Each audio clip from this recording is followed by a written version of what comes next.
കുറച്ച് വർഷങ്ങൾക്ക് മുമ്പ് ഞാൻ വർക്ക് ചെയ്യുന്ന റിയൽ എസ്റ്റേറ്റ് കമ്പനി ഹൈവേയുടെ സൈഡിലുള്ള ഒരു ഒഴിഞ്ഞ സ്ഥലം വാങ്ങാൻ തീരുമാനിച്ചു. അവിടെ കുറെ മിനി മാൻഷൻസ് പണിയാനായിരുന്നു പ്ലാൻ. പക്ഷെ സംഭവം ഡിസാസ്റ്റർ ആയി പോയി.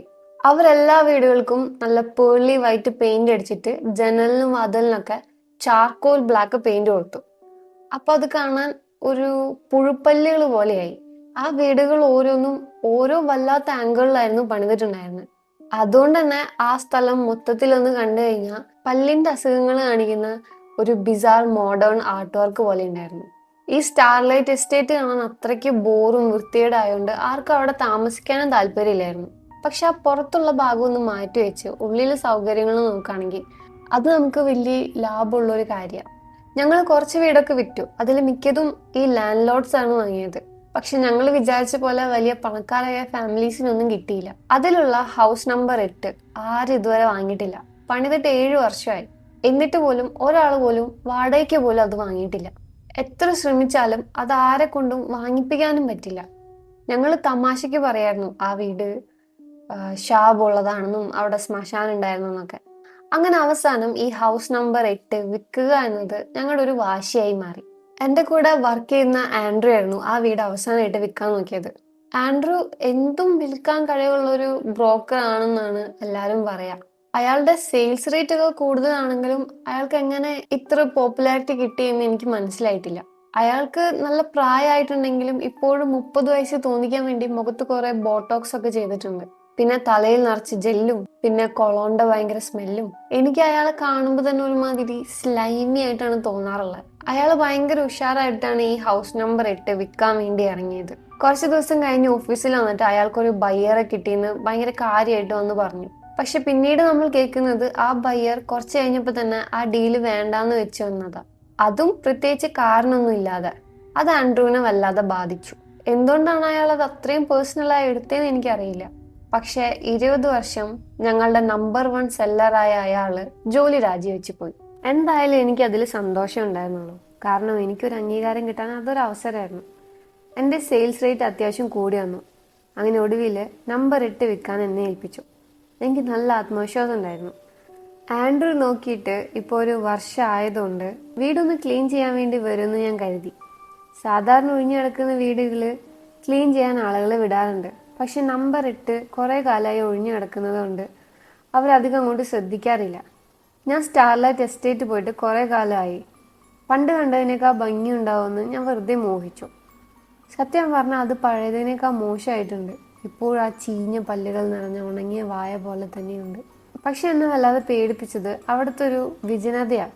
അവിടെ ഏതെങ്കിലും വീട്ടിൽ നിന്ന് പാട്ട് കേൾക്കുമെന്നോ അല്ലെങ്കിൽ അയൽക്കാർ മുറ്റത്ത് പുല്ല് വെട്ടുന്നത് കാണാമെന്നോ എന്നൊക്കെ ഞാൻ പ്രതീക്ഷിച്ചു. കുട്ടികൾ കളിക്കുന്നത് കാണുമെന്ന് കരുതി. പക്ഷെ ഒന്നുമില്ല. ഒരു മനുഷ്യക്കുഞ്ഞിനെ പോലും അവിടെ കാണാനില്ല. ജൂലൈ മാസത്തെ ഒരു ഉച്ച സമയമായിട്ടും അവിടെ ഇത്രയും ഒഴിഞ്ഞു കിടക്കുന്നത് കണ്ടപ്പോൾ അൺനാച്ചുറൽ ആയിട്ട് തോന്നി. ഞാൻ വീട് നമ്പർ 8 മുന്നിൽ വണ്ടി പാർക്ക് ചെയ്ത് റേഡിയോ ഓഫ് ചെയ്തപ്പോൾ അവിടെ അനുഭവപ്പെട്ട ഒരു നിശബ്ദത എന്നെ ശരിക്കും അത്ഭുതപ്പെടുത്തി. ഒരു വേനൽക്കാലമായിട്ടും ഒരു സ്പ്രിംഗ്ലറിൻ്റെയോ പുല്ല് വെട്ടുന്ന മെഷീൻ്റെയോ ശബ്ദം പോലും കേൾക്കാനില്ല. തൊട്ടപ്പുറത്തുള്ള വീടുകളിലേക്ക് ഞാൻ നോക്കി. എല്ലാ ജനങ്ങളും കർട്ടൻ ഇട്ടേക്കുക. ഒന്നും കാണാൻ പറ്റില്ല. ഡ്രൈവേസ് എല്ലാം കാലിയാ. ആ എസ്റ്റേറ്റിൽ എവിടെയെങ്കിലും ഒരു കാറ് പോലും ഞാൻ കണ്ടില്ല. സിമന്റ് തറയും കുറച്ച് പ്ലാസ്റ്റിക് പുല്ല് മാത്രം. അവിടെ ആരെങ്കിലും താമസിക്കുന്നുണ്ടെങ്കിൽ പോലും ആരും അവരുടെ സ്റ്റൈൽ ഒന്നും മാറ്റിയിട്ടില്ല. ഞാൻ പേടിയോടെ വാതിൽ തുറന്നു. അവിടെയൊക്കെ എങ്ങനെയാണ് ആളുകൾ താമസിക്കുന്നത് എന്ന് എനിക്ക് മനസ്സിലായില്ല. അകത്തേക്ക് കയറിയപ്പോഴും ആ ഒരു പേടി മാറുന്നില്ല. അവിടുത്തെ എല്ലാ വീടുകളും ബ്ലാക്ക്, വൈറ്റ്, ഗ്രേ കളറുകളാണ്. കളറൊന്നും ഇല്ലാത്തതുകൊണ്ട് തന്നെ ഒരു പഴയ ബ്ലാക്ക് ആൻഡ് വൈറ്റ് സിനിമയിൽ എത്തിയ പോലെ തോന്നി. വലിയ ഫർണിച്ചറൊന്നുമില്ല. ഒരു സോഫയും കുറച്ച് ടേബിളും മാത്രം. ചുവരിൽ വെറുതെ കുറച്ച് പെയിന്റിങ്ങുകൾ. കിച്ചണും അതുപോലെ ഡാർക്ക് ടോപ്പുള്ള ഗ്രേ കളറായിരുന്നു. ഭാഗ്യത്തിന് അവിടെ കോഫി മെഷീൻ ഉണ്ടായിരുന്നു. ഞാൻ എനിക്ക് വേണ്ടി ഒരു കോഫി ഉണ്ടാക്കാൻ തുടങ്ങിയപ്പോൾ പുറകിലൊരു ശബ്ദം കേട്ടു. ആരോ തറയിൽ ചവിട്ടിയപ്പോൾ ഉണ്ടായ ഒരു ക്രീക്ക് ശബ്ദം. അവിടെ അതുവരെ ഉണ്ടായിരുന്ന നിശബ്ദതയിൽ ആ ഒരു ചെറിയ ശബ്ദം പോലും ഒരു ബോംബ് പൊട്ടിയതുപോലെ എനിക്ക് തോന്നിയത്. ഞാൻ പെട്ടെന്ന് തിരിഞ്ഞു നോക്കിയപ്പോൾ കിച്ചൺ ഡോർ അടഞ്ഞു കിടക്കാം. അപ്പോൾ അതാ വീണ്ടും ആ ക്രീക്ക് ശബ്ദം. അടുത്ത റൂമിൽ ആരോ ഉണ്ട്. അതവിടെ മൂവ് ചെയ്യുന്നുണ്ട്. ഒഴിഞ്ഞു കിടക്കുന്ന വീടുകളിൽ ബ്രോക്കേഴ്സ് കയറുമ്പോൾ അവിടെ ആരെങ്കിലും ഒളിച്ച് താമസിക്കുന്നത് കണ്ടുപിടിക്കുന്നതിനെ കുറിച്ചൊക്കെ കുറേ ഹൊറർ സ്റ്റോറീസ് ഞാൻ കേട്ടിട്ടുണ്ട്. ഇനി ആരെങ്കിലും അതിക്രമിച്ച് കയറിയതാണെങ്കിൽ ഞാൻ എന്ത് ചെയ്യണമെന്ന് ഞാൻ ആലോചിച്ചു. അപ്പോഴാണ് വാതിലിൻ്റെ അപ്പുറത്ത് നിന്നും 3 വട്ടം ആരോ മുട്ടുന്നത് കേട്ടത്. ചിലപ്പോൾ കമ്പനിയിൽ ആരെങ്കിലും ആയിരിക്കും. എല്ലാവരുടെ കയ്യിലും താക്കോലുണ്ടല്ലോ. ഹലോ, ഞാൻ വിളിച്ചു ചോദിച്ചു. അപ്പോൾ വാതിലിൻ്റെ അടിയിലൂടെ ഒരു പേപ്പർ മടക്കി ഇങ്ങോട്ട് വന്നു. ആരോ നടന്നു പോകുന്ന ശബ്ദവും കേട്ടു. ഞാൻ കുനിഞ്ഞ് ആ പേപ്പർ എടുത്തു. അതെനിക്കുള്ളൊരു നോട്ടായിരുന്നു. പ്രിയപ്പെട്ട ഡഗ്, നിന്നെ ഉപദ്രവിക്കണമെന്ന് എനിക്കൊരു ഉദ്ദേശമില്ല. നീ പേടിച്ച് കാണില്ല എന്ന് ഞാൻ വിശ്വസിക്കുന്നു. പക്ഷേ ഈ ഹൗസ് നമ്പർ 8 സേഫ് ആയിരിക്കാനുള്ള ചില റൂൾസ് ഞാൻ നിനക്ക് പറഞ്ഞു തരാൻ ആഗ്രഹിക്കുന്നുണ്ട്. റൂൾ നമ്പർ 1, വാതിൽ ഒരിക്കലും അകത്ത് നിന്ന് ലോക്ക് ചെയ്യരുത്. അങ്ങനെ ചെയ്താൽ പിന്നെ നിനക്ക് ഒരിക്കലും പുറത്തിറങ്ങാൻ പറ്റില്ല. നിനക്ക് വിശ്വാസം വരില്ലായിരിക്കും, പക്ഷേ ഇത് ഞാൻ വീണ്ടും പറയാണ്, ഒരിക്കലും അകത്ത് നിന്ന് ലോക്ക് ചെയ്യരുത്. റൂൾ നമ്പർ 2, സെക്കൻഡ് ഫ്ലോറിലെ ബെഡ്റൂമിൽ ഒരു TV ഉണ്ട്. അതെപ്പോഴും ഓൺ ആക്കി വയ്ക്കണം. വേണമെങ്കിൽ വോളി ഓഫ് ചെയ്തോ, പക്ഷേ സ്ക്രീനിൽ എപ്പോഴും എന്തെങ്കിലും ഉണ്ടായിരിക്കണം. റൂൾ നമ്പർ 3, നീ പടികൾ ഇറങ്ങി വരുമ്പോൾ ആരെങ്കിലും മുകളിലേക്ക് കയറി വരുന്നത് കണ്ടാൽ പേടിച്ചോടാതെ അവിടെ തന്നെ നിൽക്കണം. അവർ നിന്നെ നോക്കട്ടെ, അപ്പോൾ അവർ നിന്നെ വെറുതെ വിട്ടോളും. റൂൾ നമ്പർ 4, വീട്ടിൽ കണ്ണാടികളോ ആളുകളുടെ ഫോട്ടോകളോ വെക്കരുത്.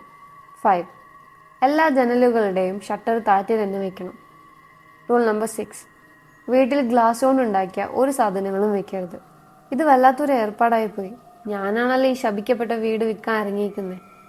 അപ്പോൾ എൻ്റെ കൂടെ ജോലി ചെയ്യുന്ന ആരെങ്കിലും എന്നെ കളിയാക്കാൻ ചെയ്യുന്ന പണിയായിരിക്കും എന്നാണ് ഞാൻ ആദ്യം കരുതിയത്. അല്ലാതെ വേറെ ആരെങ്കിലും ഇത്ര കഷ്ടപ്പെട്ട് ഇങ്ങനെ ചെയ്യുമെന്ന് എനിക്ക് തോന്നുന്നില്ല.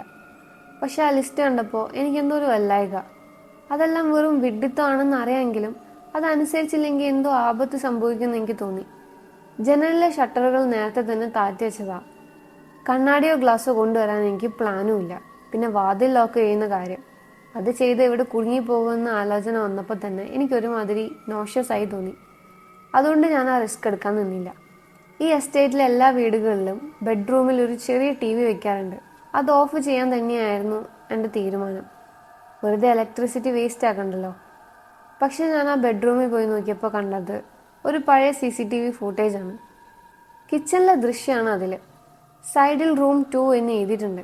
അതിൻ്റെ താഴെ ചെറിയ വിൻഡോസിൽ ബാക്കി റൂമുകളിലെയും കാഴ്ചകൾ കാണുന്നുണ്ട്. ഞാൻ നിൽക്കുന്ന ബെഡ്റൂമിലെ ദൃശ്യം പോലും അതിലുണ്ട്. ഞാൻ റിമോട്ട് എടുത്ത് ഓരോ റൂമും മാറ്റി മാറ്റി നോക്കി. അപ്പോൾ എനിക്കൊരു ബുദ്ധി തോന്നി. ഈ ഫുട്ടേജ് ഒന്ന് റിവൈൻഡ് ചെയ്ത് നോക്കിയാൽ ആരാ ലെറ്റർ അവിടെ വെച്ചെന്ന് കണ്ടുപിടിക്കാമല്ലോ എന്ന്. ഞാൻ ലിവിങ് റൂം സെലക്ട് ചെയ്ത് റിവൈൻഡ് അടിച്ചു. ഞാൻ കിച്ചണിലേക്ക് പോയതിന് ശേഷം ആരാ ആ റൂമിലൂടെ നടക്കുന്നത് കണ്ടു. ക്യാമറ അയാളുടെ തലയുടെ ഭാഗത്തായതുകൊണ്ട് മുഖം വ്യക്തമല്ല. നരച്ച മുടിയുള്ള ഒരാളാണെന്ന് മാത്രം മനസ്സിലായി. ഓഫീസിലുള്ള ആരും അല്ല അതെന്ന് എനിക്ക് ഉറപ്പാണ്. അയാളെ കൈകൾ താഴേക്ക് തൂക്കിയിട്ട് പതുക്കെയാണ് നടക്കുന്നത്. ഞാൻ മോണിറ്ററിൻ്റെ അടുത്തേക്ക് നീങ്ങി നോക്കി. അയാളുടെ കാലുകൾ നേരെയല്ല നിൽക്കുന്നത്. അതായത് അയാൾ പുറകോട്ട് നടന്നാണ് കിച്ചണിലേക്ക് പോകുന്നത്. വാതിലിനടുത്തെത്തിയപ്പോൾ അയാൾ പോക്കറ്റിൽ നിന്ന് ആ നോട്ട് എടുത്ത് തറയിൽ വെച്ചു. എന്നിട്ട് അയാളുടെ ഉപ്പുറ്റി കൊണ്ട് അത് വാതിലിൻ്റെ അടിയിലൂടെ തള്ളിവിട്ടു. എന്നിട്ട് വീണ്ടും ആ വല്ലാത്ത നടത്തത്തോടെ അയാൾ അവിടെ നിന്ന് പോയി. ആരാണ് അയാൾ? അയാൾക്ക് എങ്ങനെ അകത്ത് കയറാൻ പറ്റി? അന്യനാണെങ്കിൽ അയാൾക്ക് എങ്ങനെ എൻ്റെ പേരറിയാം? അയാൾ ഇപ്പോഴും ഈ വീട്ടിനുള്ളിൽ ഉണ്ടോ എന്ന് എനിക്ക് ചെക്ക് ചെയ്യണമായിരുന്നു. ഞാൻ മെയിൻ ഡോറിൻ്റെ അവിടുത്തെ ക്യാമറ ചെക്ക് ചെയ്തു. എത്ര പുറകോട്ട് അടിച്ചിട്ടും അയാൾ ആ വാതിലോടെ പുറത്തു പോയത് കണ്ടില്ല. എൻ്റെ ശ്വാസം നിലച്ചുപോയി. അയാൾ ഇപ്പോഴും ഈ വീടിൻ്റെ ഉള്ളിൽ എവിടെയുണ്ട്. എല്ലാ റൂമും ഞാൻ ഒന്നും കൂടെ നോക്കി. പക്ഷെ അയാൾ എവിടെയും കാണാനില്ല. ഏതോ ഒരു സീക്രട്ട് കോണിൽ അയാൾ പതുങ്ങിയിരിപ്പുണ്ട്. ഞാൻ മോണിറ്ററിൽ അയാളുടെ ഫോട്ടോ എടുത്ത് എൻ്റെ ബോസ് ജോണിന് മെസ്സേജ് അയച്ചു. ജോണിനൊരു സ്വഭാവമുണ്ട്. ഈ വക കാര്യങ്ങൾക്കൊക്കെ പോലീസിനെ വിളിക്കുന്നത് പുള്ളിക്ക് തീരെ ഇഷ്ടമല്ല. വിൽക്കാൻ വെച്ചിരിക്കുന്ന ഒരു വീടിന് ചുറ്റും പോലീസ് വണ്ടികൾ വരുന്നത് എത്ര വലിയ ഡേഞ്ചറാണെന്ന് പുള്ളി ഞങ്ങൾ ഉപദേശിക്കും. ഞാൻ അവസ്ഥ പുള്ളിക്ക് മാക്സിമം വിവരിച്ചു കൊടുത്തു. എന്നിട്ടൊരു മറുപടിക്കായി വെയിറ്റ് ചെയ്തു. ജോൺ പെട്ടെന്ന് തന്നെ റിപ്ലൈ തന്നു. അയാൾ ഉപദ്രവിക്കാൻ വന്നതാവില്ലെന്ന് എനിക്ക് ഉറപ്പാണ്. നീ അയൽക്കാരോട് പോയി ചോദിച്ചു നോക്ക്, ആരുടെയെങ്കിലും ആൾക്കാർ മിസ്സിങ് ആണോ എന്ന്. അവർക്ക് ചിലപ്പോൾ അറിയായിരിക്കും എന്ത് ചെയ്യണമെന്ന്. 4 നമ്പർ വീട്ടിലൊരു ഫാമിലി താമസിക്കുന്നുണ്ട്. അവരോട് ചോദിച്ചാൽ മതി. ഞാൻ താഴെ വന്ന് വീടിന് പുറത്തിറങ്ങി. പുറത്ത് നല്ല നിശബ്ദമായിരുന്നു. എന്തോ ഒരു വല്ലാത്ത അന്തരീക്ഷം. 4 നമ്പർ വീട് റോഡിനപ്പുറത്ത് കാണാമായിരുന്നു. ആ വീട് കണ്ട ആരെങ്കിലും അവിടെ താമസിക്കുന്നുണ്ടെന്ന് വിശ്വസിക്കാൻ പാടാ. അത്രയ്ക്ക് ബോറായ ഒരു വീട്. എങ്കിലും ഞാൻ അവിടെ ചെന്ന് വാതിൽ മുട്ടി. പ്രതീക്ഷിച്ചതുപോലെ തന്നെ ഒരു മറുപടിയും വന്നില്ല. ഞാൻ പോക്കറ്റിൽ താക്കോലുണ്ടോ എന്ന് നോക്കി. എൻ്റെ കയ്യിൽ 1 മുതൽ 30 വരെയുള്ള വീടുകളുടെ താക്കോലുണ്ടായിരുന്നു. ആരെങ്കിലും അവിടെ താമസിക്കുന്നുണ്ടെങ്കിൽ അവർ ലോക്ക് മാറ്റിയിട്ടുണ്ടാകുമല്ലോ എന്ന് കരുതി ഞാൻ എൻ്റെ കയ്യിലുള്ള താക്കോൽ ഒന്നിട്ട് നോക്കി. എന്നെ അത്ഭുതപ്പെടുത്തിക്കൊണ്ട് ആ വാതിൽ തുറന്നു. വാതിൽ തുറന്നതും അകത്ത് നിന്നൊരു പൊടിപടലം പുറത്തേക്ക് വന്നു. ആരും അവിടെ താമസിക്കുന്നുണ്ടെന്ന് എപ്പോഴും കേട്ടിരുന്നെങ്കിലും കണ്ടിട്ട് കുറേ കാലമായി ഉപേക്ഷിക്കപ്പെട്ട ഒരു വീട് പോലെ തോന്നിച്ചു. അകത്ത് കൂരിരുട്ടാ, ലൈറ്റൊന്നും വർക്ക് ചെയ്യുന്നില്ല. ഞാൻ എൻ്റെ ഫോണിലെ ടോർച്ച് അടിച്ചു. ഭിത്തിയിൽ കുറേ ചിലന്തി വലകൾ. കാലിനിടയിലൂടെ എന്തോ ഓടിപ്പോയി. ചിലപ്പോൾ പാറ്റയോ അല്ലെങ്കിൽ അതിലും വലുതെന്തോ ആയിരിക്കാം. അകത്തേക്ക് നടന്നപ്പോൾ അവിടെ കുറച്ച് പേഴ്സണൽ ടച്ചസ് കണ്ടു. സ്റ്റെപ്പിൻ്റെ വശങ്ങളിൽ കുറച്ച് ഫോട്ടോസ് ഉണ്ടായിരുന്നു. ഒരെണ്ണം ഒരു ചെറുപ്പക്കാരൻ്റെ ഗ്രാജുവേഷൻ ഫോട്ടോയും മറ്റൊന്ന് 1980s സ്റ്റൈലുള്ള ഒരു കല്യാണ ഫോട്ടോയാണ്. അതോടെ എനിക്ക് ആകെ ഒരു പേടി തോന്നി. ഇവിടെ ആൾക്കാർ താമസിച്ചിരുന്നു, പക്ഷേ ഇപ്പോൾ ഇല്ല. ഞാൻ സ്റ്റെപ്പ് കയറി മുകളിലെത്തിയപ്പോൾ എൻ്റെ കാല് എന്തോ ഒന്നിൽ തട്ടി, ഒരു കല്ല് പോലെ. ടോർച്ച് അടിച്ച് നോക്കിയപ്പോൾ ഞാൻ ഞെട്ടിപ്പോയി. അതൊരു സ്ത്രീയുടെ ശില്പമായിരുന്നു. ഒരു ഒറിജിനൽ മനുഷ്യനെ പോലെ ഓരോ വരകളും അത്ര കൃത്യമായിട്ട് കൊത്തിവെച്ചിട്ടുണ്ട്. പക്ഷേ ആ ശില്പത്തിൻ്റെ വായ തുറന്നിരിക്കുകയാണ്. കണ്ണുകളിൽ ഒരു തരം ഭയം. ആ ശില്പി പല്ലുകൾ പോലും അത്രയും സൂക്ഷ്മമായി കൊത്തിയെടുത്തിട്ടുണ്ട്. സാധാരണ മ്യൂസിയങ്ങളിൽ കണ്ടിട്ടുള്ള ശില്പങ്ങൾ നല്ല ഗൗണൊക്കെയാണ് ഇടാറുള്ളത്. പക്ഷെ ഇതിൻ്റെ മേലെയുള്ളത് ഒരു ഹോളിസ്റ്റർ ലോഗോ ഉള്ള ടീഷർട്ടും ജീൻസും. ഞാൻ അവിടെ ആരെങ്കിലും ഉണ്ട് എന്ന് ഉറക്കെ വിളിച്ചു ചോദിച്ചു. എനിക്കാകെ വല്ലാത്തൊരു വെപ്രാളം തോന്നി. എന്തെങ്കിലും മോശം കാര്യങ്ങൾ അവിടെ കാണുമോ എന്ന് ഞാൻ പേടിച്ചു. ആരും മിണ്ടാത്തതുകൊണ്ട് ഞാൻ അവിടെ നിന്ന് ഇറങ്ങി. പോലീസിനെ വിളിച്ച് നമ്പർ 4 ഒരു വെൽഫെയർ ചെക്ക് നടത്താൻ പറയാമെന്ന് തീരുമാനിച്ചു. ഇനി അവിടെ ശവങ്ങൾ വല്ലതുണ്ടെങ്കിൽ അത് ഞാനായിട്ട് കണ്ടുപിടിക്കാൻ വയ്യ. ഞാൻ ജോണിന് മെസ്സേജ് അയച്ചു, അവിടെ ആരും ഇല്ലെന്ന്. ജോൺ എന്നെ സഹായിക്കാൻ വലിയ താല്പര്യം കാണിച്ചില്ല. അയാൾ ചിലപ്പോൾ വല്ല ഹോംലെസ് ആളും ആയിരിക്കും. നീ അയാളെ കണ്ടാൽ കുറച്ച് പൈസ കൊടുത്ത് വിട്ടേക്ക്. അയാൾ അക്രമാസക്തനായാൽ മാത്രം പോലീസിനെ വിളിച്ചാൽ മതി. എനിക്ക് വേറെ വഴിയൊന്നും ഇല്ലാതെ അയാളെ കണ്ടുപിടിച്ച് പുറത്താക്കാൻ തന്നെ തീരുമാനിച്ചു. എൻ്റെ കയ്യിലൊരു പെപ്പർ സ്പ്രേ ഉണ്ടായിരുന്നു. ചിലപ്പോൾ ജോൺ പറഞ്ഞത് ശരിയായിരിക്കും, അയാൾ ഉപദ്രവിക്കാൻ വന്നതാവില്ല. ഞാൻ തിരിച്ച് 8-ാം നമ്പർ വീടിനുള്ളിലേക്ക് കയറി. നമ്പർ 4 വീട് കണ്ടിട്ട് വന്നതുകൊണ്ട് എനിക്കിവിടെ വന്നപ്പോൾ നല്ല ആശ്വാസം തോന്നി. ഞാൻ ആ ഗ്രേ ലെതർ സോഫയിൽ ഒന്നിരുന്ന് കണ്ണുകൾ അടച്ചു. അത് നല്ല സുഖമുള്ള സോഫ ആയതുകൊണ്ട് ഞാൻ പതുക്കെ ഉറക്കത്തിലേക്ക് വീണുപോയി. ഞാൻ ഒന്ന് കണ്ണടച്ചതേ ഉള്ളൂ എന്ന് കരുതിയെങ്കിലും പെട്ടെന്ന് ഞെട്ടി ഉണർന്നപ്പോൾ താടിയിൽ ഉമ്മിനീരൊക്കെ ഉണങ്ങി പിടിച്ചിട്ടുണ്ടായിരുന്നു. സമയം നോക്കിയപ്പോൾ രാത്രി 8 മണി. 5 മണിക്കൂർ ഞാൻ ഉറങ്ങിപ്പോയി. ശരിക്കും പറഞ്ഞാൽ 6 മണിക്ക് എനിക്ക് ഡ്യൂട്ടി തീരേണ്ടതാണ്. ചെയ്തത് മണ്ടത്തരായിപ്പോയി. പക്ഷെ 5 മണിക്കൂർ ഞാനവിടെ സുരക്ഷിതനായി കിടന്നുറങ്ങിയിട്ടും എന്നെ ആരും ഉപദ്രവിച്ചില്ലല്ലോ എന്ന് ആലോചിച്ചപ്പോൾ ആ ഇൻട്രൂഡർ അത്ര കുഴപ്പക്കാരനല്ലെന്ന് തോന്നി. ഇനി ഇവിടെ നിൽക്കാൻ എനിക്ക് വയ്യ. ഞാൻ വീട്ടിൽ പോകാൻ തീരുമാനിച്ചു. പക്ഷെ മെയിൻ ഡോർ ലോക്കായിരുന്നു. ഞാൻ പലവട്ടം ശ്രമിച്ചു, പക്ഷെ തുറക്കാൻ പറ്റിയില്ല. എനിക്ക് ഉറപ്പാണ് ഞാനത് ലോക്ക് ചെയ്തില്ല എന്ന്. ഞാൻ എൻ്റെ പോക്കറ്റിൽ നോക്കി, പക്ഷെ എൻ്റെ കയ്യിലുള്ള താക്കോൽ കൂട്ടം കാണുന്നില്ല. എൻ്റെ പോക്കറ്റിൽ നോക്കിയപ്പോൾ ആ മടക്കി വെച്ച റൂൾസിൻ്റെ പേപ്പറും പിന്നെ ഒരു ചെറിയ കുപ്പി പെപ്പർ സ്പ്രേയും മാത്രമേ ഉള്ളൂ. ഞാൻ പെട്ടെന്ന് ലിവിങ് റൂമിലേക്ക് ഓടിച്ചെന്ന് എൻ്റെ താക്കോൽ കൂട്ടം തിരഞ്ഞു. പക്ഷെ അത് അവിടെ എവിടെയും ഇല്ല. ആരും അത് എടുത്തുകൊണ്ട് പോയി. ആരും എന്നെ അകത്തിട്ട് പൂട്ടിയേക്കാം. ഭാഗ്യത്തിന് ബാക്ക് ഡോർ അപ്പോഴും തുറന്നു കിടക്കുന്നുണ്ടായിരുന്നു. ഞാൻ കിച്ചൺ വഴി പുറത്തിറങ്ങി. അവിടെ ഗാർഡൻ എന്ന് പറയാനൊന്നുമില്ല. 2 വശത്ത് കുറച്ച് സിന്തറ്റിക് ഗ്രാസും നടുക്ക് കല്ല് പാകിയൊരു വഴി മാത്രം. ആ വഴിയുടെ അറ്റത്ത് ഗാർഡന് ചുറ്റുമുള്ള വലിയ മതിലിന് അഭിമുഖമായിട്ട് ഒരാൾ നിൽക്കുന്നുണ്ട്. അയാൾ എനിക്ക് പുറം തിരിഞ്ഞാണ് നിൽക്കുന്നത്. ഒരു റെഡ് സാറ്റിൻ ഷർട്ടും ഗ്രേ ഡ്രസ് പാൻസും. അയാളുടെ മുടി നിറച്ച സ്വർണ്ണ നിറമാണ്. നല്ല പോലെ ജെല്ല് തേച്ചിട്ട് കഴുത്തിൻ്റെ പുറകിൽ ഒട്ടിച്ച് വെച്ചിട്ടുണ്ട്. അയാൾ ഒട്ടും അനങ്ങാതെ കൈകൾ താഴേക്ക് തൂക്കിയിട്ട് മരവിച്ച പോലെ നിൽക്കുകയാണ്. ഹലോ, ഞാൻ അയാളെ വിളിച്ചു. പേടി പുറത്ത് കാണിക്കാതെ ഞാൻ ചോദിച്ചു, നിങ്ങളാണോ എനിക്ക് ആ റൂൾസ് ലിസ്റ്റ് വെച്ചത്? ഞാൻ പറഞ്ഞത് അയാൾ കേട്ടെന്ന് തോന്നി. അയാളുടെ കഴുത്ത് പതുക്കെ വലതുവശത്തേക്ക് ചെരിഞ്ഞു, ചെവി തോളിൽ മുട്ടുന്നത് വരെ. അയാളുടെ കഴുത്തിൻ്റെ മറുഭാഗത്തെ ഞരമ്പുകൾ അത്രയ്ക്കും വലിഞ്ഞു മുറുകിയിട്ടുണ്ട്. അയാൾ പെട്ടെന്ന് പുറകോട്ടാഞ്ഞു, എന്നിട്ട് പതുക്കെ നടക്കാൻ തുടങ്ങി. ഓരോ ചുവടും ഒരുമാതിരി ബാലൻസ് ഇല്ലാത്ത പോലെയായിരുന്നു. അയാൾ എൻ്റെ അടുത്തേക്ക് വരുന്നത് പുറകോട്ട് നടന്നാണ് എന്ന് എനിക്ക് മനസ്സിലായി. ഞാൻ പെട്ടെന്ന് അകത്തേക്ക് ചാടിക്കയറി വാതിലടച്ചു. അത് ലോക്കായിരിക്കുമെന്ന് എനിക്ക് വിശ്വാസമില്ലാത്തതുകൊണ്ട് ഞാൻ മുകളിലത്തെ നിലയ്ക്ക് ഓടി. ഏറ്റവും മുകളിലത്തെ നിലയിൽ ഇടത്തെ ബെഡ്റൂമിൽ ഞാൻ പോയി ഒളിച്ചു. ഞാൻ ഫോൺ എടുത്തു. പേടിച്ചിട്ട് കൈ വേർക്കുന്നുണ്ട്, ടൈപ്പ് ചെയ്യാൻ പോലും പറ്റുന്നില്ല. ഫോണിൻ്റെ സ്ക്രീൻ സേവറിൽ എൻ്റെ മകളുടെ ഫോട്ടോ കണ്ടപ്പോൾ എനിക്ക് എന്തോ ഒരു ധൈര്യം വന്നു. ഞാൻ പോലീസിനെ വിളിച്ച് എൻ്റെ ലൊക്കേഷൻ പറഞ്ഞു.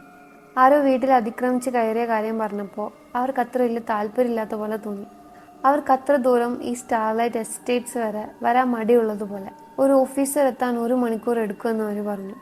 എൻ്റെ കയ്യിൽ വല്ല ആയുധം ഉണ്ടോ എന്ന് ചോദിച്ചപ്പോൾ പെപ്പർ സ്പ്രേ ഉണ്ടെന്ന് പറഞ്ഞു. അപ്പോൾ അത് മതി, കുഴപ്പമുണ്ടാവില്ല എന്നായിരുന്നു അവരുടെ മറുപടി. എനിക്കൊരു മണിക്കൂർ അവിടെ പിടിച്ചു നിൽക്കണം. അപ്പോഴാണ് ആൻഡ്രൂവിനെ മെസ്സേജ് അയച്ചാലോ എന്ന ബുദ്ധി എനിക്ക് തോന്നിയത്. വർഷങ്ങളായി ജോലി ചെയ്ത കമ്പനി അയാൾ പെട്ടെന്ന് വിട്ടുപോയെങ്കിൽ അയാൾക്ക് ഈ വീടിനെ കുറിച്ച് എന്തൊക്കെയോ അറിയാം. ഞാൻ ആൻഡ്രൂവിന് അധികം മെസ്സേജ് അയക്കാറില്ല. വളരെ അത്യാവശ്യം ഉണ്ടെങ്കിൽ മാത്രമേ അയക്കൂ. കാരണം അയാളുടെ മറുപടികൾ എപ്പോഴും ഒരുമാതിരി പുച്ഛം നിറഞ്ഞതാ. കൂടെ ഒരു തംസപ്പ് ഇമോജിയും കാണും. ഞാൻ അയാളുടെ നമ്പർ കണ്ടുപിടിച്ച് മെസ്സേജ് അയച്ചു. നീ 8ാം നമ്പർ വീട്ടിലിരുന്നപ്പോൾ നിനക്ക് എന്തെങ്കിലും കുഴപ്പങ്ങളുണ്ടായിരുന്നോ എന്ന്. പെട്ടെന്ന് തന്നെ മറുപടി വന്നു, നീ റൂൾസ് തെറ്റിച്ചു അല്ലേ. ഞാൻ ഒന്നും അറിയാത്ത പോലെ ചോദിച്ചു, എന്ത് റൂൾസ്? അവൻ തിരിച്ചയച്ചു, ഡഗ്, കളിക്കില്ലേ. ഞാൻ ഇന്ന് നേരത്തെ നിനക്ക് ആ റൂൾസ് എഴുതി വെച്ചിരുന്നല്ലോ, അതിനോടൊക്കെ നീ അത് തെറ്റിച്ചോ? കൂടെ ഒരു ചിരിക്കുന്ന ഇമോജിയും. എനിക്ക് വിശ്വസിക്കാൻ പറ്റിയില്ല. അടുത്ത മെസ്സേജ് കൂടി വന്നു, നീ ആ പുറകോട്ട് നടക്കുന്ന മനുഷ്യനെ കണ്ടു കാണുമല്ലോ, അയാൾക്ക് നിന്നിൽ നിന്നൊന്നും വേണ്ട. നീ അയാളുടെ അടുത്ത് കൂടി അങ്ങ് നടന്നു പോയിക്കോ. ഞാൻ ആ മനുഷ്യനെ കുറിച്ച് വീണ്ടും ആലോചിച്ചു. ആ ജെൽ തേച്ച മുടിയും ചുവന്ന സാറ്റിൻ ഷർട്ടും. ആൻഡ്രൂ ഒരു ക്രിസ്മസ് പാർട്ടിക്ക് ഇതേ ഡ്രസ്സിട്ട് വന്നത് എനിക്ക് ഓർമ്മ വന്നു. നീയാണോ ഈ വീട്ടിനുള്ളിൽ എൻ്റെ കൂടെ ഉള്ളത്? ഞാൻ ചോദിച്ചു. അവൻ പറഞ്ഞു, ഒരു തരത്തിൽ പറഞ്ഞാൽ അതെ. അതറിഞ്ഞപ്പോൾ എനിക്ക് സമാധാനത്തിന് പകരം പേടിയാണ് വന്നത്. 20 വർഷത്തെ പരിചയമുള്ളതുകൊണ്ട് ഞാൻ തീരുമാനിച്ചു, എങ്ങനെയെങ്കിലും അയാളെ നേരിട്ട് കണ്ട് താക്കോൽ തിരിച്ചു വാങ്ങണം. അയാൾ പുറകോട്ട് നടന്നാലും ശരി, എനിക്ക് വീട്ടിൽ പോയാൽ മതി. ഞാൻ പതുക്കെ പുറത്തിറങ്ങി താഴേക്ക് നോക്കി. ആൻഡ്രൂവിനെ എവിടെയും കാണാനില്ല.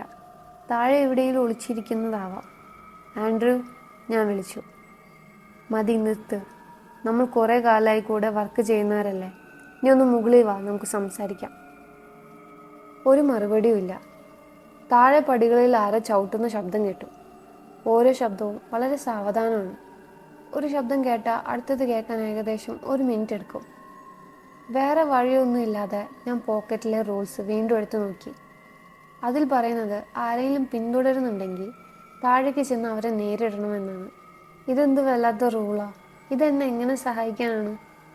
പക്ഷെ ആൻഡ്രൂ ആണല്ലോ ഈ റൂൾസൊക്കെ എഴുതി വെച്ചത്. അയാൾ തന്നെയാണ് എന്നെ ഉപദ്രവിക്കാൻ നോക്കുന്നത്. അയാൾ കൊണ്ടുവരരുത് എന്ന് പറഞ്ഞ 3 കാര്യങ്ങളെക്കുറിച്ച് ഞാൻ ആലോചിച്ചു. ഗ്ലാസ്, കണ്ണാടി, പിന്നെ ആളുകളുടെ ഫോട്ടോ. ഇതിൽ കണ്ണാടിയാണ് ഏറ്റവും ഇമ്പോർട്ടൻ്റ് എന്ന് എനിക്ക് തോന്നി. അയാൾ ഏറ്റവും കൂടുതൽ പേടിക്കുന്നത് സ്വന്തം റിഫ്ലക്ഷൻ ആയിരിക്കണം. അതുകൊണ്ടായിരിക്കാം അയാൾ ബാക്ക്വേർഡ്സ് നടക്കുന്നത്. സ്വന്തം മുഖം കാണാൻ അയാൾക്ക് എന്തോ മടിയുള്ളതുപോലെ. എനിക്ക് കാര്യങ്ങൾ ഏകദേശം മനസ്സിലായി. ഈ വീട്ടിൽ വെച്ച് അയാൾക്ക് എന്തോ സംഭവിച്ചിട്ടുണ്ട്. ജോലി രാജിവെച്ച് മാസങ്ങളായി അയാൾ ഇവിടെ ഒളിച്ച് താമസിക്കുന്നതായിരിക്കാം. ചിലപ്പോൾ അയാളുടെ മുഖം വികൃതമായിട്ടുണ്ടാവാം. അയാളെ തോൽപ്പിക്കാൻ ഏറ്റവും ഈസി ആയിട്ടുള്ള വഴി അയാളുടെ മുഖം അയാൾക്ക് തന്നെ കാണിച്ചു കൊടുക്കുക എന്നതാണ് എന്നെനിക്ക് തോന്നി. ഞാൻ എൻ്റെ ഫോണിലെ ക്യാമറ ആപ്പ് ഓപ്പൺ ചെയ്തു. എൻ്റെ പുറകിലേക്ക് പിടിച്ചു. ആൻഡ്രൂ പറഞ്ഞ മറ്റൊരു റൂൾ കൂടി ഞാൻ തെറ്റിക്കാൻ പോവാണ്. ഞാൻ അയാളെ നേർക്കുനേർ നേരിടാൻ ഉദ്ദേശിച്ചിട്ടില്ല. എനിക്കും പുറകോട്ട് നടക്കാനറിയാം. ഞാൻ കൈവരിയിൽ പിടിച്ച് പതുക്കെ ഓരോ പടിയും പുറകോട്ടിറങ്ങി. അയാൾ എന്തുകൊണ്ടാണ് ഇത്രയും നേരം എടുക്കുന്നതെന്ന് എനിക്ക് അപ്പോഴാണ് മനസ്സിലായത്. പടികൾ പുറകോട്ട് ഇറങ്ങുന്നത് അത്ര എളുപ്പമല്ല. ആ ക്രീക്കിംഗ് സൗണ്ട് അടുത്തടുത്ത് വന്നു. അയാൾ പടികളുടെ താഴെ കൃത്യം എൻ്റെ പുറകിൽ നിൽക്കുന്നുണ്ടെന്ന് എനിക്ക് ഉറപ്പായി. ഞാൻ താഴെ എത്തുന്നതിന് തൊട്ട് മുമ്പ് ഫോൺ അയാളുടെ നേരെ തിരിച്ചു പിടിച്ചു. എനിക്ക് അയാളുടെ ശ്വാസമോ അനക്കോ ഒന്നും കേൾക്കാൻ പറ്റുന്നില്ല. ഞാൻ വളരെ പതുക്കെ എൻ്റെ തലയൊന്ന് തിരിച്ചു നോക്കി. ആൻഡ്രൂ പടികളുടെ താഴെ നിൽക്കുന്നുണ്ട്, പുറം തിരിഞ്ഞു തന്നെ. അയാളുടെ കഴുത്ത് പഴയതുപോലെ വലതുവശത്തേക്ക് ചെരിഞ്ഞു തന്നെ ഇരിക്കുന്നു. നിനക്ക് എന്നായാലും നിന്റെ റിഫ്ലക്ഷൻ ഒന്ന് കാണേണ്ടി വരും, ഞാൻ അയാളോട് പറഞ്ഞു. നിന്റെ മുഖത്തിന് എന്ത് സംഭവിച്ചാലും അത് നീ നേരിടണം. ആദ്യമായി അയാൾ സംസാരിച്ചു. അപ്പോഴാണ് എനിക്ക് മനസ്സിലായത് അത് ആൻഡ്രൂ അല്ല എന്ന്. എനിക്ക് വേറൊരെണ്ണം കിട്ടും, അത് ചീറിക്കൊണ്ട് പറഞ്ഞു. ആ ശബ്ദം ഒരുമാതിരി കല്ലും മണ്ണും കൂട്ടി ഒരിച്ചുന്നത് പോലെ വല്ലാത്തൊരു ശബ്ദമായിരുന്നു. അതെന്തായാലും അവനല്ല, ഇത് വേറെ ഏതോ ഒരു ക്രിയേച്ചറാണ്. പതുക്കെ ആ ജീവിയുടെ കഴുത്ത് തിരിയാൻ തുടങ്ങി. മുഖം ഇടത്തോട്ട് തിരിഞ്ഞപ്പോൾ അയാളുടെ മുഖത്തിൻ്റെ ഒരു ഭാഗം എനിക്ക് കാണാൻ പറ്റി. നല്ല വിളറി വെളുത്ത തൊലി, ഒരുമാതിരി ചീഞ്ഞ പാലിൻ്റെ നിറം. ഞാൻ പെട്ടെന്ന് തലതിരിച്ചു. അയാൾ കാണാതിരിക്കാൻ ഫോൺ ക്യാമറ അയാളുടെ മുഖത്തിന് നേരെ തന്നെ ഉറപ്പിച്ചു പിടിച്ചു. ഇതായിരുന്നു എൻ്റെ ഏക വഴി. ആ ക്യാമറയിലെ ഇമേജ് അയാളെ പൊള്ളിച്ചതുപോലെ ഒരു വലിയ ചീറൽ ആ വീടിനുള്ളിൽ മുഴങ്ങി. എന്താണ് സംഭവിച്ചതെന്നറിയാൻ എനിക്ക് തിരിഞ്ഞു നോക്കാതിരിക്കാൻ കഴിഞ്ഞില്ല. ആ ജീവി തറയിലേക്ക് തകർന്നു വീണിരുന്നു. അയാൾ ചുവരിലേക്ക് ചാരി മുട്ടുകുത്തി കിടക്കുകയാണ്. കൈകൾ തളർന്ന് തൂങ്ങിക്കിടക്കുന്നു. കഴുത്ത് വല്ലാതെ വികൃതമായി വട്ടം തിരിഞ്ഞിരിക്കുന്നു. അയാളുടെ മുഖം വെറുതെ വികൃതമായത് മാത്രമായിരുന്നില്ല, അയാൾക്ക് മുഖയില്ലായിരുന്നു. മുഖത്ത് തൊലി ചിലയിടത്ത് വിളറിയും ചിലയിടത്ത് നല്ല ചോര നിറത്തിലിരിക്കുന്നു. കണ്ണിരിക്കേണ്ടടുത്തും മൂക്കിരിക്കേണ്ടടുത്തും വെറുതെ ചില മുഴകൾ മാത്രം. അയാൾ ഇനി എഴുന്നേക്കില്ല എന്ന് ഉറപ്പായപ്പോൾ ഞാൻ അയാളുടെ മുകളിലൂടെ ചാടിക്കടന്നു. അവിടെ തറയിൽ ഒരു താക്കോൽക്കൂട്ടം കിടക്കുന്നുണ്ടായിരുന്നു. ഞാൻ അതും എടുത്തോണ്ട് ഒരു പ്രേതത്തെ പോലെ അവിടെ നിന്ന് ഓടിപ്പോയി. പോലീസിന് വേണ്ടിയൊന്നും ഞാൻ അവിടെ കാത്തു നിന്നില്ല. എത്രയും പെട്ടെന്ന് ആ നരകത്തിൽ നിന്ന് പുറത്തു കടക്കണമെന്നായിരുന്നു എനിക്ക്. ഞാൻ വണ്ടി ഓടിച്ച് സ്റ്റാർലൈറ്റ് എസ്റ്റേറ്റിൽ നിന്ന് പുറത്തു കടക്കുമ്പോൾ അവിടെയുള്ള ഓരോ വീടുകളും രാക്ഷസിന്റെ വായല പൂഴ്ത്ത പല്ലുകൾ പോലെ എനിക്ക് തോന്നി. അവിടെ എന്താണ് സംഭവിച്ചെന്നോ എനിക്ക് എവിടെയാണ് പിഴച്ചതെന്നോ എനിക്കിപ്പോഴും മനസ്സിലായിട്ടില്ല. പോലീസ് ചെന്ന് നോക്കിയപ്പോൾ വീട്ടിൽ ആരെയും കണ്ടില്ല. സ്റ്റേഷനിൽ വെച്ച് സെക്യൂരിറ്റി ഫുട്ടേജ് അവരെനിക്ക് കാണിച്ചു തന്നു. ഞാൻ ആ ജീവിയുടെ നേരെ ക്യാമറ തിരിക്കുന്നതും അയാൾ തറയിലേക്ക് വീഴുന്നതും എല്ലാം അതിലുണ്ട്. ഞാൻ അയാളെ മറികടന്നു പോകുന്നതും കാണാം. പക്ഷെ അതിനകത്ത് അയാളുടെ മുഖം മാത്രം തെളിയുന്നില്ലായിരുന്നു. അന്ന് ഞാൻ കണ്ടത് എന്താണെന്ന് ആർക്കും ഒരിക്കലും മനസ്സിലാവില്ല. അയാൾ എങ്ങനെ അവിടെ നിന്ന് രക്ഷപ്പെട്ടു എന്നും എനിക്കറിയില്ല. ആ സെക്യൂരിറ്റി ഫുട്ടേജ് പെട്ടെന്ന് ഫിസിൽ ഔട്ട് ആയിപ്പോയി. അയാൾ അവിടെ നിന്ന് പോകുന്നതോ മാറുന്നതോ ഒന്നും അതിലില്ല. ഒരു പുക പോലെ അയാൾ വായുവില് അലിഞ്ഞില്ലാതാവുന്നത് പോലെ ഉണ്ടായിരുന്നു. 4-ാം നമ്പർ വീട്ടിലും ഞാൻ പ്രതീക്ഷിച്ചതുപോലെ തന്നെ അവർക്കൊന്നും കണ്ടുപിടിക്കാൻ പറ്റിയില്ല. അവിടെ താമസിച്ചിരുന്ന കാമറോൺ ഫാമിലിയെ കുറിച്ച് ഞാൻ ചില കാര്യങ്ങൾ മനസ്സിലാക്കി. പ്രായമായ ദമ്പതികളും അവരുടെ മകനും ആ മകന്റെ ഗേൾ ഫ്രണ്ട് ആയിരുന്നു ആ വീട്ടിൽ താമസിച്ചിട്ടുണ്ടായിരുന്നത്. കഴിഞ്ഞ 4 വർഷമായിട്ട് ആരും അവരെ കുറിച്ച് ഒന്നും കേട്ടിട്ടില്ല. പക്ഷെ ആരും അവരെ കുറിച്ച് ഒരു മിസ്സിംഗ് റിപ്പോർട്ട് പോലും കൊടുത്തിട്ടില്ല. അവര് നല്ല പണക്കാരായ ഫാമിലി ആയതുകൊണ്ട് വീടിന്റെ റെന്റ് ഓരോ മാസവും ഓട്ടോമാറ്റിക് ആയിട്ട് ബാങ്കിൽ നിന്ന് പോകും. അതുകൊണ്ട് തന്നെ അവിടെ എന്തോ അപകടം സംഭവിച്ചു എന്ന് ആർക്കും മനസ്സിലായിട്ടില്ല. അവിടെ മനുഷ്യരുടെ അവശിഷ്ടങ്ങൾക്ക് പകരം 3 വലിയ മനുഷ്യന്റെ സ്റ്റാച്ചു ആണ് അവർക്ക് കിട്ടിയത്. ആ ഫാമിലിയിലെ ഓരോ മെമ്പറിനെ പോലെ ഇരിക്കുന്ന സ്റ്റാച്യൂസ്. ഞാൻ അന്ന് കണ്ടത് ആ മകന്റെ ഗേൾ ഫ്രണ്ടിന്റെ സ്റ്റാച്ചു ആയിരുന്നു. ഓരോ ചെറിയ ഡീറ്റെയിൽസും അത്രയും പെർഫെക്റ്റ് ആയിട്ട് അതിൽ കൊത്തിവെച്ചിട്ടുണ്ട്. പക്ഷെ ആ കുടുംബനാഥനായ മിസ്റ്റർ കാമറോന്റെ സ്റ്റാച്ചു മാത്രം അതിലില്ല. അതുകൊണ്ട് തന്നെ അയാൾ ഒരു ശില്പിയാണെന്നും അയാളാണ് ഈ 3 സ്റ്റാച്യൂസ് ഉണ്ടാക്കിയതെന്നും പോലീസുകാർ ഉറപ്പിച്ചു. ആ ശില്പങ്ങളൊക്കെ അയാളുടെ സഹോദരിക്ക് കൊടുത്തു. സഹോദരി അതൊരു മ്യൂസിയത്തിന് വിറ്റു. ഇടയ്ക്ക് ഞാൻ ആ മ്യൂസിയത്തിൽ പോവാറുണ്ട്. എനിക്ക് അവിടെ നിന്ന് കിട്ടിയ ഫാമിലി ഫോട്ടോയും മ്യൂസിയത്തിൽ ഇരിക്കുന്ന സ്റ്റാച്യൂസും ഞാൻ മാറി മാറി നോക്കാറുണ്ട്. ശരിക്കും എനിക്കത് വിശ്വസിക്കാൻ പറ്റുന്നില്ല. ഓരോ ചെറിയ വരയും അത്രയ്ക്കും ആക്യുറേറ്റ് ആണ്. മിസ്റ്റർ കാമറോൺ ഇത് ഉണ്ടാക്കിയതാവാൻ ഒരു വഴിയുമില്ല. പുള്ളിക്ക് ഇതിലൊന്നും ഒട്ടും എക്സ്പീരിയൻസ് ഇല്ല. അയാൾ ഒരു ടെക് കമ്പനിയിലാണ് ജോലി ചെയ്തുകൊണ്ടിരുന്നത്. അയാൾ ഒരു ആർട്ടിസ്റ്റ് ആണെന്ന് അറിയാൻ ഞാൻ അയാളുടെ സോഷ്യൽ മീഡിയ മുഴുവൻ തപ്പി നോക്കി. പക്ഷെ ഒരു ക്ലൂ പോലും കിട്ടിയില്ല. അങ്ങനെ അവസാനം ഒരു പാർട്ടിയിൽ വെച്ചെടുത്ത ദ കാമറോൺ ഫാമിലിയുടെ ഒരു ഫോട്ടോ എനിക്ക് കിട്ടി. അതിൽ മിസ്റ്റർ കാമറോൺ ഇട്ടിരിക്കുന്നത് ഒരു റെഡ് സാറ്റിൻ ഷർട്ടാണ്. ഞാൻ ആ ഫോട്ടോ ഒന്നും കൂടെ സൂക്ഷിച്ചു നോക്കി. അയാളുടെ മുടി നരച്ച് സ്വർണ്ണ നിറത്തിലാണ്. അത് നല്ല പോലെ ജെല്ല് തേച്ച് തലയിൽ ഒട്ടിച്ചു വെച്ചിട്ടുണ്ട്. ഈ മണ്ണിൽ താമസിക്കുന്ന ഏതോ ഒരു എൻറ്റിറ്റി കാമറോന്റെ ബോഡി കൈക്കലാക്കിയതാണോ? അയാളുടെ തൊലി ഒരു ഡ്രസ്സ് പോലെ ആ സാധനം എടുത്ത് ധരിച്ചതായിരിക്കോ? അപ്പോഴാണ് ആ ജീവി പറഞ്ഞ ആ ഒരു കാര്യം ഞാൻ ആലോചിച്ചത്. എനിക്ക് വേറെ ഒരെണ്ണം കിട്ടും. ആ സാധനത്തിന്റെ അടുത്ത ലക്ഷ്യം ആരായിരിക്കും എന്ന് ഓർത്ത് എൻ്റെ നെഞ്ചൊന്ന് കാളി.